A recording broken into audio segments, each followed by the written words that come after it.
Welcome to Nirupa লাইফস্টাইলের পক্ষ থেকে আবারও জানাই আমার সমস্ত বন্ধুদের মোস্ট ওয়েলকাম।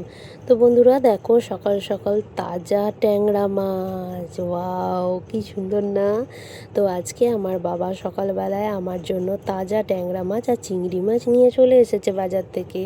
তো বন্ধুরা, তাজা ট্যাংরা মাছ আর এরকম সাইজের ট্যাংরা বা এর থেকেও বড়ো সাইজের ট্যাংরা মাছ অ্যাকচুয়ালি আমার ভীষণ প্রিয় একটা মাছ। তো বন্ধুরা, আজকে আমার বাবা দুটো মাছ নিয়ে চলে এসেছে। তো দেখো, ট্যাংরা মাছ যেহেতু পিচ্ছল জাতীয় একটা মাছ আর এই মাছের কাঁটা থাকে, সেই কারণে আমার মা এই মাছটা ভালো করে কেটে ধুয়ে পরিষ্কার করে দিয়েছে। তো এখন আমার একটাই কাজ, কাটা ঘায়ে নুনের ছেটা, না শুধু নুন না, হলুদও মাখানো। তো দেখো বন্ধুরা, ধুয়ে রাখা কাটা মাছের মধ্যে আমি দেখো ভালো করে নুন আর হলুদ সাবধানের সাথে মাখিয়ে নিচ্ছি ট্যাংরা মাছে। আর দেখো, ট্যাংরা মাছের সুরও থাকে বন্ধুরা। তো দেখো, এই মাছটা কালকে হবে, ফ্রিজে রেখে দেওয়া হবে। আর আজকে যে রান্নাটা হবে, তো দেখো আমি আজকে রান্নার জন্য ওল কেটে নিয়ে জলে ডুবাতে রেখে দিয়েছি, জলে ভিজিয়ে রেখে দিয়েছি, কেটে ধুয়ে ওল। তো দেখো বন্ধুরা, আজকে হবে ওল চিংড়ি। আর ওলগুলো আমি এরকম সাইজ করে কেটে নিয়েছি। লাগবে আমার দুটো মিডিয়াম সাইজের আলু। তো বন্ধুরা দেখো, ওলটা আমি দুটো প্রেসার কুকারে সিটি মারবো, সেই জন্য ওলটা প্রেসার কুকারে ভরে দিয়েছি। আর পরিমাণ মতো নুন দিয়ে দিয়েছি, দুটো সিটি মারলেই ওল আমার সুসিদ্ধ হয়ে যাবে। তো দেখো বন্ধুরা, এবার প্রেসার কুকারের ঢাকনা বন্ধ করে আমি দুটো সিটির জন্য বসিয়ে দিলাম আছে। তারপর দেখো বন্ধুরা, আমি পাকা টমেটো আর একটা মিডিয়াম সাইজের পেঁয়াজ নিয়ে নিয়েছি। আর এইভাবে আমি ডুমো ডুমো করে আলুটা কেটে নিয়েছি। আলু আমার কেটে ধুয়ে পরিষ্কার করা হয়ে গেছে। তো ওল রান্নার জন্য আমি এই সাইজের আলুটা নিয়ে নিয়েছি। আলু আমি সিদ্ধ করব না, আলুটা আমি তেলে ভাজবো। তো দেখো, প্রথমে কড়াইয়ে আমি সর্ষের তেল ভালো করে গরম করে নিয়েছি। তো দেখো, ফ্রিজে ছিল কাতলা মাছ, আর আমার কাতলা মাছের লেজা খেতে ভীষণ ভালো লাগে। তো আমি আমার জন্য এক পিস লেজা ভেজে নিলাম। তো দেখো বন্ধুরা, ওই তেলেই, লেজা ভাজার তেলেই দেখো আমি চিংড়ি মাছটা দিয়ে দিলাম। সর্ষের তেলের মধ্যে ধোঁয়া উঠছে, নুন হলুদ মাখিয়ে রাখা চিংড়ি মাছ আমি এখানে ফুল কখনো ভাজি না, আমি চিংড়ি মাছ আধ ভাজা সবসময় করি। এতে করে রান্নার স্বাদটা ভালো আসে আর চিংড়ি মাছটা খেতেও ভালো লাগে। তো দেখো, আমি হালকা কিছুক্ষণ নাড়চাড় করে আমি মাছটা তুলে নেব। তো বন্ধুরা দেখো, চিংড়ি মাছের মধ্যে এটা একটা কি ছোট দেশি মাছ আমি জানি না বন্ধুরা, একবারই দিয়ে দিয়েছি, চিংড়ি মাছের সাথেই ছিল। তো দেখো, আমার মাছ ভাজা কমপ্লিট। এবার আমার ওলটাও দেখো সিদ্ধ হয়ে গেছে বন্ধুরা। ওল সিদ্ধ করে একটা ঝুড়ির মধ্যে ওলটা আমি জল ঝরাতে রেখে দিয়েছি। তো দেখো, এই দেখো মাছটা আমি এইভাবে ভেজে নিয়েছি, আধ ভাজা করে নিয়েছি। তো বন্ধুরা, অনেক দিন বাদে তোমাদের জন্য ভিডিও নিয়ে এলাম, তোমাদের সামনে এলাম আমি, কারণ আমার ট্রিটমেন্ট চলছে, পিসিওডির বড় সমস্যা তৈরি হয়ে গেছে। আমি কলকাতায় ডক্টর দেখাতে গিয়েছিলাম, সেই কারণে আমি এতদিন তোমাদের সামনে কোনো ভিডিও আপলোড করতে পারিনি। তো তখন চিংড়ি মাছ ভাজার তেলের মধ্যেই আমি আলু ভালো করে নুন হলুদ দিয়ে ভেজে তুলে রাখলাম। আর তার ফাঁকেই দেখো, একটা ছোট্ট রেসিপি হবে। তো দেখো, ফ্রিজে কয়েকদিন ধরেই কাঁকরোল আর একটা ঝিঙে প্রায় পড়ে পড়ে বুড়ো হয়ে যাচ্ছিল। এবার এগুলোকে তো একটা সদ্গতি করতেই হবে, সেই জন্য বন্ধুরা এখানে একটা ছোট্ট করে রেসিপি হবে। মানে আমার বাবা কাতলা মাছের পাকা তেল এনেছে। এই দেখো, তেলটা খুব সুন্দর তেল, পরিষ্কার করে ধুয়ে রাখা আছে। এই তেলটা দিয়ে আমি ওই সবজিগুলো দিয়ে একটু চচ্চড়ি বানাবো। তো প্রথমেই আগে কাঁকরোল আর পেঁয়াজ শুকনো লঙ্কা ফোড়ন দিয়ে আমি ভাজা বসিয়ে দিয়েছি, তোমরা দেখতে পেয়েছো। তারপরেই দেখো বন্ধুরা, ওই কাঁকরোল ভাজার মধ্যে আমার বললাম না, ফ্রিজের মধ্যে একটা ঝিঙে ছিল, শোকাচ্ছিল, বয়স্ক হয়ে যাচ্ছিল, তো ঝিঙেটারও সদ্গতি করে দিলাম।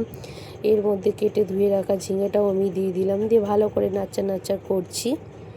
তো দেখো, এগুলো আর আমি কড়াই থেকে তুলবো না, মানে মাঝখানটা একটু, কড়াইয়ের মাঝখানটা একটু ফাঁকা করে ওর মধ্যেই আমি মাছের তেল দেবো, তোমরা দেখতেই পাবে। আর এখানে যেটা ওল চিংড়ির জন্য মশলা প্রায় একদম রেডি। এটা কিন্তু শুকনো লঙ্কা না, আমাদের বাড়ির গাছের লাল পাকা লঙ্কা আছে, আদা আছে, রসুন আছে, আর গোটা জিরে আছে। তো দেখো বন্ধুরা, আমি ওই সবজিগুলো কড়াই থেকে না তুলেই আমি এর মধ্যেই মাছের তেলটা দিয়ে দিলাম। এবার গ্যাসটা আমি আস্তে করে দিলাম, মাছের তেলটা দিয়ে দেখো ভালো করে নাড়চাড় করব আর মিডিয়াম আঁচে রেখে দেবো। এটা অটোমেটিক নিজে নিজে সুন্দর একটা রান্না তৈরি হয়ে যাবে। তো দেখো বন্ধুরা কী সুন্দর রান্না হয়েছে। আর এর মধ্যে দিয়েছিলাম আমি পেঁয়াজ কুচি, রসুন কুচি, আর ওপর থেকে দেখো গোটা কাঁচা লঙ্কা দেওয়া হয়েছিল।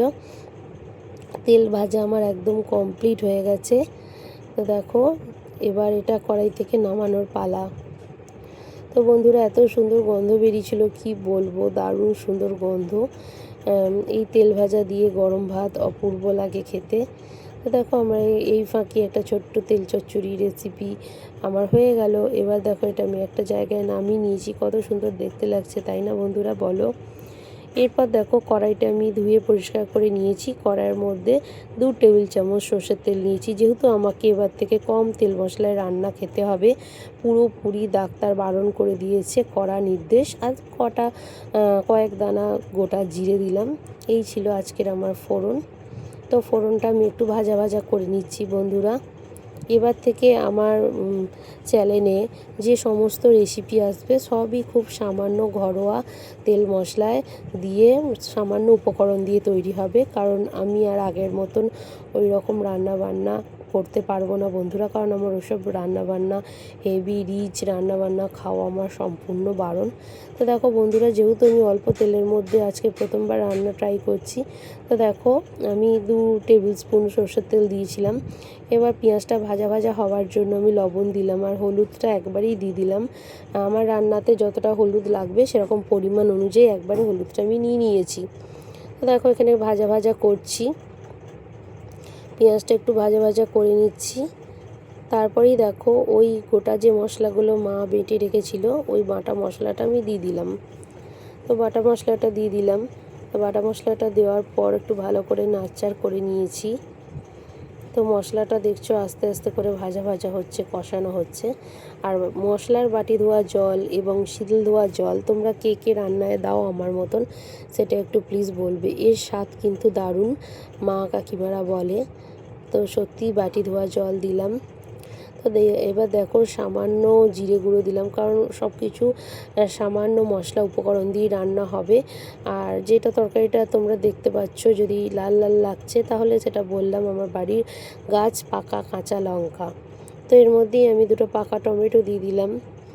তো দেখো টমেটোগুলো দিয়ে দিলাম। এবার টমেটোগুলো মশলার সাথে ভালো করে কষিয়ে নিচ্ছি। টমেটোর উপরে আমি দিয়ে দেবো লবণ, যাতে টমেটোগুলো ভালোভাবে সুন্দরভাবে গলে যায়, সেই কারণে আমি লবণ দিয়ে দেবো। তো দেখো বন্ধুরা আমি লবণ দিয়ে দিচ্ছি। তো আমি লবণ দিয়ে দিলাম টমেটোটা গলে যাওয়ার জন্য। তো দেখো মশলাটা আমি ভালো করে কষাবো, টমেটোগুলো আমি সুন্দরভাবে গলিয়ে নেব।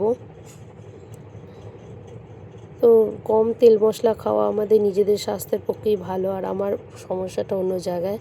তো বন্ধুরা দেখো পরিমাণ মতন চিনি দিয়ে দিলাম। প্রত্যেকটা রান্নাতে আমি স্বাদের ব্যালেন্সের জন্য চিনি দিই।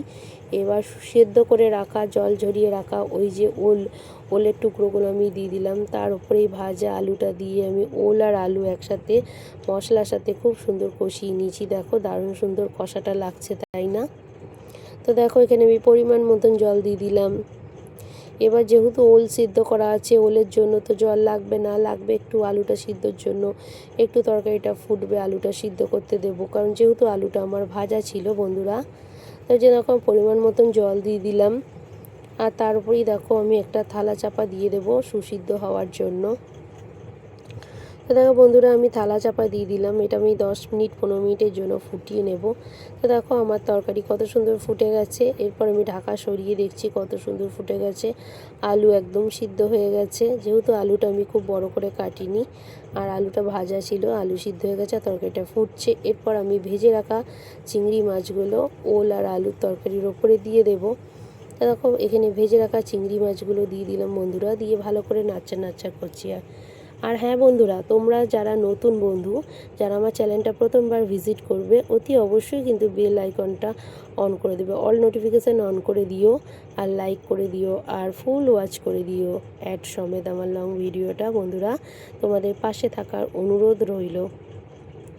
তো দেখো বন্ধুরা আমি এই যে চাই গরম মশলা দিয়ে দিলাম। তো তার উপর ধুয়ে কেটে পরিষ্কার করে রাখা ধনেপাতা কুচি দিয়ে দেব। তো তরকারিটা এবার কড়াই থেকে নামানোর পালা। আমার তরকারি কিন্তু অলমোস্ট ডান হয়ে গেছে। এবার কিন্তু আমি নামাবো। তো তার আগে আমি ধনেপাতা দিয়ে দিলাম। ধনেপাতার ফ্লেভারটা আমার অসাধারণ লাগে।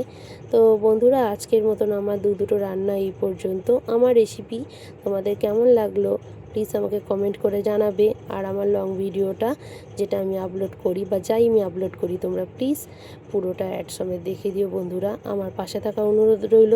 আজকের মতন এই পর্যন্ত। দেখা হবে অন্য কোনো রেসিপিতে খুব তাড়াতাড়ি। ততক্ষণের জন্য তোমরা সবাই ভালো থেকো, সুস্থ থেকো, সাবধানে থেকো, নিজের খেয়াল রেখো আর আমার পাশে থেকো বন্ধুরা। পাশে থাকার অনুরোধ রইল। আর আমার চ্যানেলের রেসিপি তোমাদের কার কেমন লাগে অতি অবশ্যই কিন্তু কমেন্ট করে জানাবে। আজকের মতন এই পর্যন্ত। টাটা।